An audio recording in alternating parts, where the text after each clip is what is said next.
ஆண்டவரும் இரட்சகருமாய் இருக்கிற இயேசு கிறிஸ்துவினுடைய ஈடு இணையற்ற நாமத்தினாலே உங்கள் அனைவருக்கும் என்னுடைய அன்பின் வாழ்த்துதல்கள். மீண்டுமாக ஒரு வீடியோ பதிவின் மூலமாக தேவனுடைய வசனத்தை தியானித்து பார்ப்பதற்கு கர்த்தர் நமக்கு கொடுத்திருக்கின்ற இந்த மிக பெரிதான சந்தர்ப்பத்துக்காக நான் கர்த்தரை துதிக்கின்றேன். ஏனென்று சொன்னால் வார்த்தை மிக மிக முக்கியம். நீங்கள் கிறிஸ்தவர்களாக இருந்தால், நீங்கள் இயேசு கிறிஸ்துவை சொந்த இரட்சகராக ஏற்றுக்கொண்டவராக இருந்தால், நீங்கள் மனம் திரும்பப்பட்டு மனம் புதிதடைந்து அல்லது நீங்கள் மறுபுறப்படைந்த அனுபவத்துக்கூடாக போனவர்களாய் இருந்தால், உங்களுடைய ஆவிக்குரிய ஜீவியத்தை, உங்களுடைய கிறிஸ்தவ வாழ்க்கையை கர்த்தரோடு இருக்கின்ற உங்களுடைய அந்த உறவிலே நீங்கள் கட்டுவதற்கு மிக முக்கியமான ஒரு பங்காக இருக்கின்றது தேவனுடைய திருவார்த்தை. இன்றைய நாளிலும் கூட இந்த வீடியோ பதிவின் மூலமாக வெறுமை மிக ஆபத்தானது என்கின்ற தலைப்பிலே நாங்கள் தேவனுடைய வார்த்தையை நாங்கள் தியானித்து பார்க்க இருக்கிறோம். இந்த பிரசங்கம் நிச்சயமாக உங்களுடைய வாழ்க்கைக்கு ஆசீர்வாதமாக இருக்கும் என்று சொல்லி நான் கர்த்தருக்குள்ளாக நான் விசுவாசிக்கின்றேன். ஆகையினாலே நீங்கள் என்னோடு சேர்ந்து திருப்பிக் கொள்ளலாம்.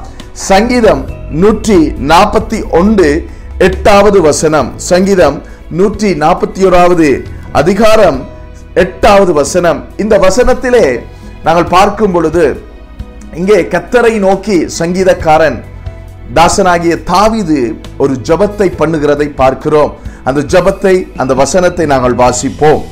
ஆனாலும் ஆண்டவராகிய கர்த்தாவே, என் கண்கள் உம்மை நோக்கி இருக்கிறது, உம்மை நம்பி இருக்கிறேன், என் ஆத்துமாவை வெறுமையாக விடாதேயும். இங்கே நான் இந்த வேத பகுதியிலே நான் தெரிந்து கொண்ட பகுதி, வேத வசனம் என்னவென்று சொன்னால், என் ஆத்துமாவை வெறுமையாக விடாதேயும். சங்கீதக்காரன் அறிந்திருந்தான் வெறுமை மிக ஆபத்தானது என்று சொல்லி அவன் ஆண்டவரிடத்திலே ஜெபிக்கிறதை நாங்கள் பார்க்கிறோம். என் ஆத்துமாவை ஆண்டவரே வெறுமையாக விடாதேயும். இன்றைய காலப்பகுதியிலே நாங்கள் பார்க்கும் பொழுது, அநேக கிறிஸ்தவர்களை நாங்கள் எடுத்து பார்க்கும் பொழுது, வெளியரங்கமாக இந்த உலகத்தினுடைய பார்வைக்கு அவர்கள் கிறிஸ்தவர்களாக வாழ்கிறார்கள். ஆனால் அவர்களுடைய உள்ளான மனுஷன், உள்ளுக்குள்ளே ஆவிக்குரிய மனுஷன், அங்கே அவன் வறண்ட நிலத்திலே இருக்கிறவன் போல அங்கே காணப்படுகிறதை நாங்கள் பார்க்கலாம். எப்படி இதை நீங்கள் அறிவீர்கள் என்று சொல்லி நீங்கள் ஒரு கேள்வியை நீங்கள் எனக்கு முன்வைத்தீர்களானால், நான் உங்களுக்கு சொல்லுவேன், ஆண்டவராகிய இயேசு கிறிஸ்து சொன்ன வார்த்தையை தான் உங்களுக்கு சொல்ல முடியும்.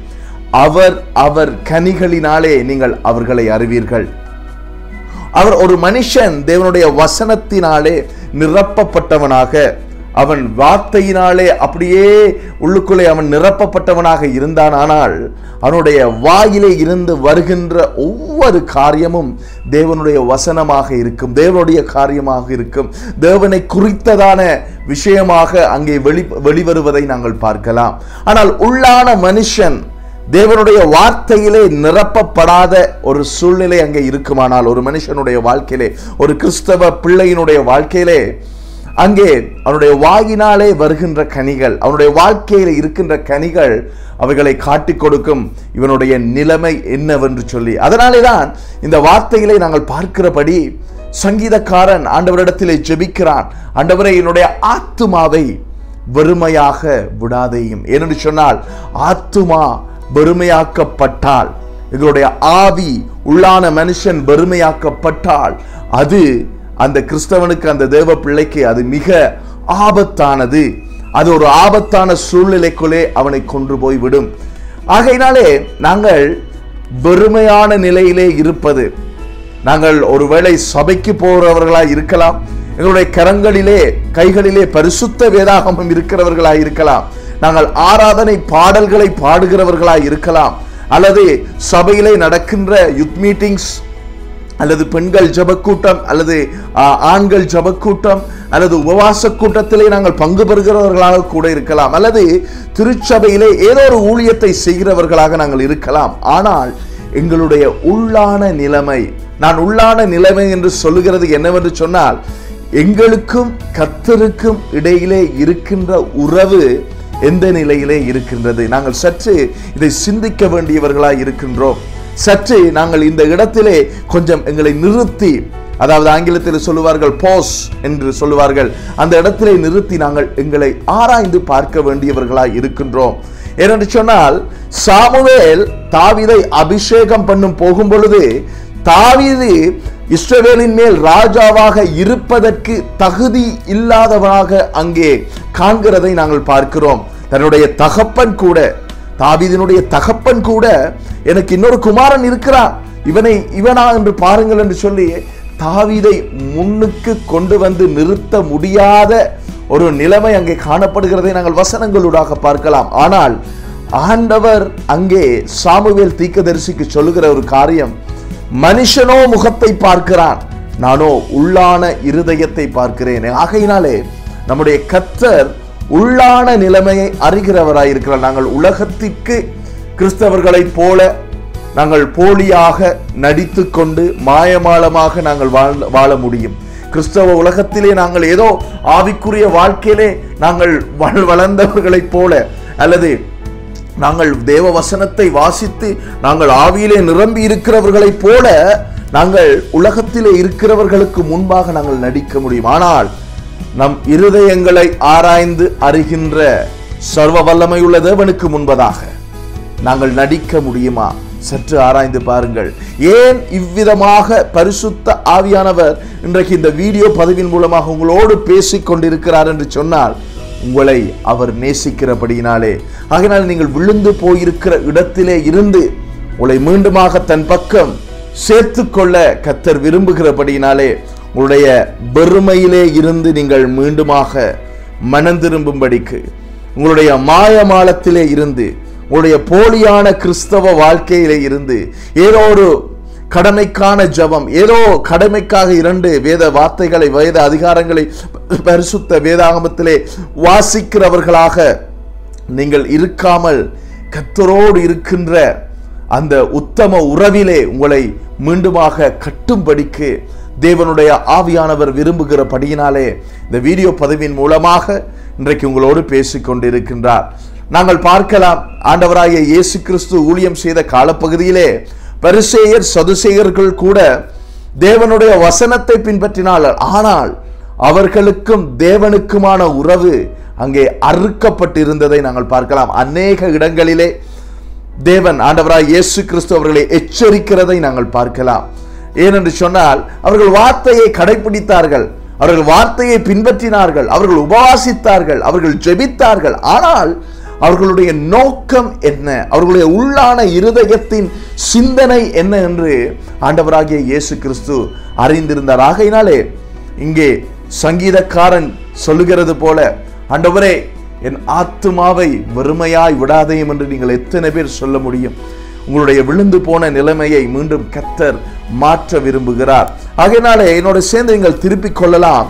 லூக்கா எழுதின சுவிசேஷம் 11வது அதிகாரம் 24வது வசனத்திலிருந்து நாங்கள் வாசிக்க இருக்கின்றோம். லூக்கா எழுதின சுவிசேஷம் 11வது அதிகாரம் 24வது வசனத்திலிருந்து நாங்கள் வாசிக்க இருக்கிறோம். இங்கே ஆண்டவராகிய இயேசு கிறிஸ்து ஒரு சம்பவத்தை அவர் பேசுகிறதை நாங்கள் பார்க்கலாம். இந்த சம்பவத்திலே இருந்து இன்றைய நாளிலே இந்த வீடியோ மூலமாக பரிசுத்த ஆவியானவர் நமக்கு என்ன கற்றுக் கொடுக்க போகிறார் என்று சொல்லி நாங்கள் தியானித்து பார்க்க இருக்கின்றோம். இந்த வசனம் இப்படியாக சொல்லுகிறது, அசுத்த ஆவி ஒரு மனுஷனை விட்டு புறப்படும் போது வறண்ட இடங்களில் அலைந்து இளைப்பாறுதல் தேடியும் கண்டடையாமல் நான் விட்டு வந்த என் வீட்டுக்கு திரும்பி போவேன் என்று சொல்லி அதில் வரும்போது அது பெருக்கி ஜோடிக்கப்பட்டிருக்க கண்டு திரும்பி போய் தன்னிலும் பொல்லாத வேறு 7 ஆவிகளை கூட்டிக் கொண்டு வந்து உட்புகுந்து அங்கே குடியிருக்கும். அப்பொழுது அந்த மனுஷனுடைய முன்னிலைமையிலும் அவன் பின்னிலைமை அதிக கேடுள்ளதாய் இருக்கும் என்றார். பிரியமானவர்களே, இந்த வீடியோவை பார்த்து கொண்டிருக்கிற நீங்கள், இந்த தேவ செய்தியை கேட்டுக்கொண்டிருக்கிற நீங்கள் நன்றாய் கவனிக்க வேண்டும். இங்கே வீடு என்று குறிப்பிடப்பட்டிருக்கிற இடத்திலே நீங்கள் வசிக்கின்ற அதை சொல்லர்த்தமாக கூட நீங்கள் எடுக்கலாம். சொல்லர்த்தமாக எடுக்கும் பொழுது நீங்கள் குடும்பமாக வாழ்கின்ற வீடை கூட நீங்கள் எடுக்கலாம். அல்லது ஆவிக்குரிய பிரகாரமாக நீங்கள் பார்த்தீர்களானால் எங்களுடைய சரீரமாகிய வீட்டை கூட நீங்கள் எடுத்துக்கொள்ளலாம். ஏனென்று சொன்னால் வேதம் நமக்கு சொல்லுகிறது, உங்களுடைய சரீரம் தேவனுடைய ஆலயமாய் இருக்கிறது. ஏனென்று சொன்னால் தேவ ஆவியானவர் நம்முடைய சரீரத்திலே அவர் வாசமாய் இருக்கிறார் என்று சொல்லி பரிசுத்த வேதாகமம் நமக்கு சொல்லுகிறது. இங்கே ஆண்டவராகிய இயேசு கிறிஸ்து சொல்லுகிறார், அசுத்தாவி ஒரு மனுஷனை விட்டு புறப்படும் போது, அதாவது நாங்கள் தேவனற்றவர்களாக இயேசு கிறிஸ்துவை ஏற்றுக்கொள்வதற்கு முன்பதாக, ரட்சிக்கப்படுவதற்கு மறுபிறப்பின் அனுபவத்தை பெறுவதற்கு முன்பதாக எங்களுடைய நிலைமை எப்படி இருந்தது என்று சொல்லி எபேசியர் 2ஆம் அதிகாரம் 1வது வசனத்திலே இருந்து நாங்கள் வாசிக்கலாம். அங்கே நாங்கள் மாமிசத்துக்குரியவர்களாக இருந்தோம். நாங்கள் இந்த அந்தகார லோகாதிபதி பிசாசினுடைய ஆவிகளினாலே வழிநடத்தப்படுகிறவர்களாக இருந்தோம்.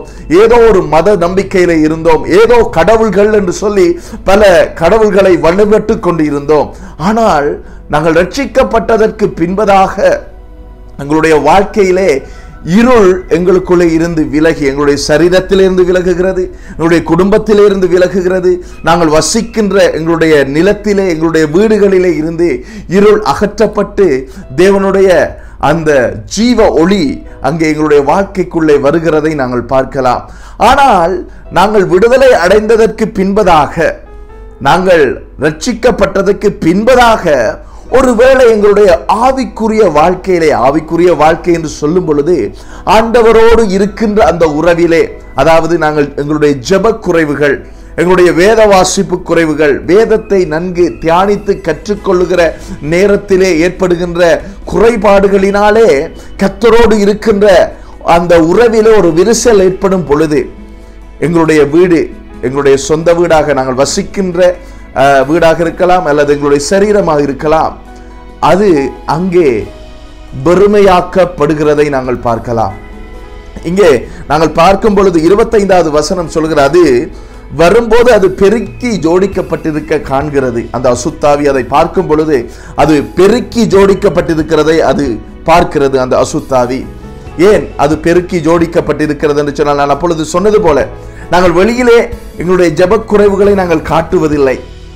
வெளியிலே இருக்கிற மனிதர்களுக்கு நாங்கள் எங்களுடைய வேத வாசிப்பிலே நாங்கள் குறைவுபட்டிருக்கிறோம் என்று சொல்லி நாங்கள் காட்டுவதில்லை.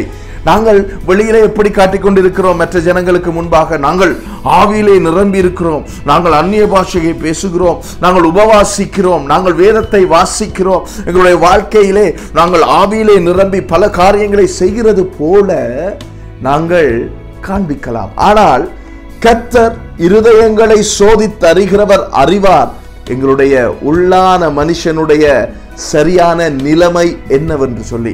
அதுதான் இங்கே பெருக்கி ஜோடிக்கப்பட்டிருக்கிறது. ஆனால் உள்ளுக்குள்ளே இந்த வீட்டிலே எதுவுமே இல்லை, அது வெறுமையாய் இருக்கிறதை அது அந்த அசுத்தாவி பார்த்து, இந்த வசனத்திலே ஆண்டவராகிய இயேசு கிறிஸ்து பேசிய வார்த்தைகள் இது. அவர் சொல்லுகிறார், திரும்பி போய் தன்னிலும் பொல்லாத வேறு 7 அசுத்தாவிகளை கூட்டிக் கொண்டு வந்து அது உட்புகுந்து அந்த மனுஷனுடைய உட்புகுந்து குடியிருக்கும் பொழுது அந்த மனுஷனுடைய நிலைமை முன்னிலைமையிலும் பின்னிலைமை அதிக கேடுள்ளதாக இருக்கும். ஆகையினாலே எனக்கு பிரியமானவர்களை, இந்த செய்தியை கேட்டுக்கொண்டிருக்கிற நீங்கள், உங்களுடைய நிலைமை என்ன? உங்களுடைய ஜெபம் எப்படி இருக்கிறது? உங்களுடைய வேத வாசிப்பு, வேத வார்த்தைகளை தியானிக்கின்ற நேரங்கள், வேதத்தை படிக்கின்ற வாசிக்கின்ற நேரங்கள் எப்படி இருக்கின்றது?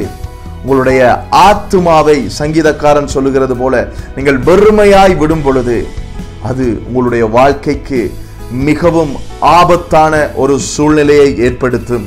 என்று சொன்னால் வெறுமை மிகவும் ஆபத்தானது.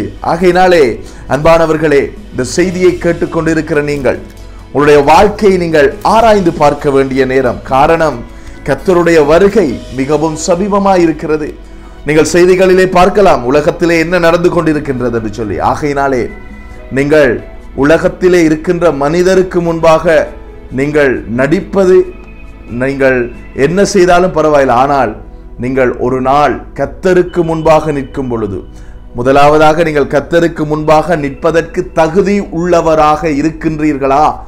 உங்களுடைய ஆவிக்குரிய ஜீவியம் எப்படி இருக்கின்றது, கர்த்தரோடு இருக்கின்ற உறவு எப்படி இருக்கின்றது, உங்களை நீங்கள் ஆராய்ந்து பாருங்கள். ஆகையினாலே இங்கே இந்த வீடு வெறுமையாய் இருக்கிறதை நாங்கள் பார்க்கிறோம். வெறுமையாய் இருப்பது ஆபத்தானது என்று சொல்லி நான் சொல்லவில்லை, ஆண்டவராகிய இயேசு கிறிஸ்துவினுடைய வார்த்தைகள் இங்கே சொல்லப்பட்டிருக்கிறதை நாங்கள் பார்க்கிறோம். என்னோட சேர்ந்து நீங்கள் திருப்பிக் கொள்ளலாம். வெளிப்படுத்தல் விசேஷம் 3ஆம் அதிகாரம். இங்கே நாங்கள் பார்க்கும் பொழுது ஆண்டவர் பரிசுத்த ஆவியானவர் மூலமாக யோவான் என்கின்ற சீஷன் மூலமாக இங்கே ஒரு சபையை குறித்து எழுதியிருக்கிறதை நாங்கள் பார்க்கலாம். லவோதிக்கேயா சபையை குறித்து ஆண்டவர் இங்கே எழுதியிருக்கிறார். அங்கே எழுதியிருக்கும் பொழுது 15வது வசனத்தை நாங்கள் வாசிக்கலாம். 3ஆம் அதிகாரம். உன் கிரிகைகளை அறிந்திருக்கிறேன், நீ குளிருமல்ல அனலுமல்ல, நீ குளிராயாவது அனலாயாவது இருந்தால் நலமாயிருக்கும். இப்படி நீ குளிருமின்றி அனலுமின்றி வெதுவெதுப்பாய் இருக்கிறபடியினால் உன்னை என் வாயினின்று வாந்தி பண்ணி போடுவேன் என்று சொல்லி ஆண்டவர் இங்கே சொல்லுகிறதை யோவான் எழுதி வைத்திருக்கிறதை நாங்கள் பார்க்கிறோம். எங்களுடைய ஆவிக்குரிய நிலைமை, நாங்கள் அனலாய் இருக்க வேண்டும், இல்லை என்றால் குளிராய் இருக்க வேண்டும். ஒன்றில் நாங்கள் கர்த்தருக்குள் இருக்க வேண்டும், இல்லை என்று சொன்னால் நாங்கள் அந்த காரியத்தை, கர்த்தருக்குள்ளே இருக்கிற காரியத்தை விட்டு நாங்கள் ஒரேடியாக நாங்கள் போக வேண்டும். என்னுடைய வாழ்க்கையிலே ஒரு 6 வருடங்கள் நான் அடிக்கடி சொல்லுகிறதுண்டு, 6 வருடங்கள் நான் ஒரு மாயமால கிறிஸ்தவனாக நான் வாழ்ந்திருக்கிறேன். நான் திருச்சபைக்கு போயிருக்கிறேன், ஆராதனையிலே பங்கு பெற்றிருக்கிறேன், கீபோர்ட் வாசித்திருக்கிறேன், சில நேரங்கள் பிரசங்கம் பண்ணியிருக்கிறேன், ஆராதனையை வழி நடத்தி இருக்கிறேன். ஆனால் ஆராதனை முடிந்து சில மணி நேரத்துக்கு பின்பதாக நான் பாரிலே போயிருந்து மதுபானங்கள் குடித்த காலங்கள் உண்டு. என்னுடைய வாழ்க்கையிலே நான் பின்வாங்கி இருந்த நாட்கள் உண்டு. நான் அந்த பாதைக்கூடாக போய் அந்த பாதையினாலே கர்த்தரை விட்டு விலகினதினாலே என் வாழ்க்கையில் ஏற்பட்ட வேதனைகள் ஆயிரம், அது சொல்லி முடியாத வேதனைகள். ஆகையினாலே அந்த அனுபவத்துக்குள்ளாக போனவனாக ஒரு தேவ பிள்ளையாக இருக்கிறபடினால் நான் உங்களுக்கிடத்திலே தாழ்மையாய் கேட்டுக்கொள்கிறேன். உங்களுடைய வாழ்க்கையை நீங்கள் மீண்டும் சீர்படுத்துங்கள். உங்களுடைய வெறுமையை நீங்கள் அகற்றி போடுங்கள். நீங்கள் வெறுமையாக கர்த்தர் இல்லாத ஒரு இடத்திலே அங்கே நிச்சயமாக அசுத்தாவிகள் தான் கூடியிருக்கும். இயேசு இல்லாத ஒரு மனிதனுடைய வாழ்க்கையிலே நிச்சயமாக அது 100க்கு 100 விதமல்ல, 100க்கு 1000 விதம் சொல்ல முடியும். அவனுடைய வாழ்க்கையிலே பிசாசினுடைய ஆதிக்கம் அதிகமாக இருக்கும். அதற்கு பரிசுத்த வேதாகமம் ஆதாரம். நீங்கள் சவுல் ராஜாவினுடைய வாழ்க்கையை எடுத்து பார்த்தால் உங்களுக்கு தெரியும். கர்த்தருடைய ஆவியானவர் அவனை விட்டு போனதுக்கு பின்பதாக கர்த்தராலே வரவிடப்பட்ட ஒரு அசுத்த ஆவி அவனுடைய வாழ்க்கையை அங்கே எந்த நாட்களும் அவனை, அது ஆங்கிலத்தில் சொல்வாங்க மொலாஸ்டட் என்று சொல்லி, அங்கே அவனை வேதனைப்படுத்தி கொண்டு வாதித்துக் கொண்டிருந்ததை நாங்கள் வேதத்திலே பார்க்கிறோம். ஆகையினாலே இங்கே லவோதிக்கேயா சபையை பார்த்து ஆண்டவர் சொல்லுகிறார், நீர் அனலும் இல்லாமல் குளிரும் இல்லாமல் இருந்தால், உன் கிரியைகளை அறிந்திருக்கிறேன், ஆனாலும் நீ அனலும் இல்லாமல் குளிரும் இல்லாமல் இருக்கிறபடினாலே உன்னை நான் வாந்தி பண்ணி போடுவேன் என்று சொல்லி ஆண்டவரே நம்மை வாந்தி பண்ணி போட்டார் என்று சொன்னால் எங்களுடைய நிலைமை என்ன? சற்று சிந்தித்து பாருங்கள். ஆனால் எங்களுடைய ஆண்டவர் இரக்கமுள்ளவர், அவர் கிருபையில் ஐஸ்வர்யம் உள்ளவர். அவரை போல யாராலையும் எங்களை நேசிக்க முடியாது. நான் நிச்சயமாக சொல்வேன், என்னுடைய வாழ்க்கையை மாற்றின கர்த்தர், என்னுடைய வாழ்க்கையை திருப்பி போட்ட கர்த்தர், இதை பார்த்து கொண்டிருக்கின்ற உங்களுடைய வாழ்க்கையும் திருப்பி போடுவதற்கு போதுமானவர். அவர் உங்களுக்காய் கருதுகிறவராய் இருக்கிறபடினாலே இந்த லவோதிக்கேயா சபைக்கு ஆண்டவர் எப்படி ஒரு கிருபையை கொடுக்கிறார் என்று சொல்லி நாங்கள் பார்ப்போம். அந்த வசனம் 20வது வசனத்திலே இருக்கின்றது. அந்த வசனத்தை நாங்கள் வாசிப்போம். இதோ வாசற்படியிலே நின்று தட்டுகிறேன், ஒருவனின் சத்தத்தை கேட்டு கதவை திறந்தால் அவனிடத்தில் நான் பிரவேசித்து அவனோடே போஜனம் பண்ணுவேன், அவனும் என்னோடே போஜனம் பண்ணுவான். பிரியமானவர்களே, ஆண்டவர் மீண்டுமாக உங்களுடைய வெறுமையை மாற்ற விரும்புகிறார். ஏனென்றால் அவர் அவாந்தர வழிகளிலே ஆறுகளை ஊற பண்ணுகிறவர். அவர் மீண்டுமாக ஒரு புதிய காரியங்களை உங்களுடைய வாழ்க்கையிலே செய்ய விரும்புகிறபடியினாலே உங்களுடைய வெறுமையிலே இருந்து நீங்கள் மீண்டுமாக கர்த்தரிடத்தில் திரும்ப அவர் ஆசைப்படுகிறபடியினால் நீங்கள் அதிக கேடுள்ளதான எந்த ஒரு சூழ்நிலையும் உங்களுடைய வாழ்க்கையிலே வராதபடிக்கு ஆண்டவர் உங்களை கட்ட விரும்புகிறபடியினாலே தேவனுடைய ஊழியக்காரனாக நான் தாழ்மையாய் கேட்டுக்கொள்கிறேன். மீண்டுமாக கர்த்தரிடத்திலே சேருங்கள், அப்பொழுது அவர் உங்களிடத்திலே சேருவார். ஆகையினாலே கர்த்தர் உங்களை ஆசீர்வதிப்பார். உங்களுடைய வாழ்க்கைகளை ஆராய்ந்து பாருங்கள். வெறும் மாயமாலமாக வாழ வேண்டாம், வெறும் போலியாக வாழ வேண்டாம். கர்த்தர் இருதயங்களை பார்க்கிறவர், அவர் எல்லாவற்றையும் சோதித்தருகிறவர், அவர் எல்லாவற்றையும் அறிவார். கர்த்தர் தொடர்ந்தும் உங்களோடு பேசுவார். ஆண்டவர் தாமே உங்களை தொடர்ந்தும் ஆசீர்வதிப்பார். God bless you.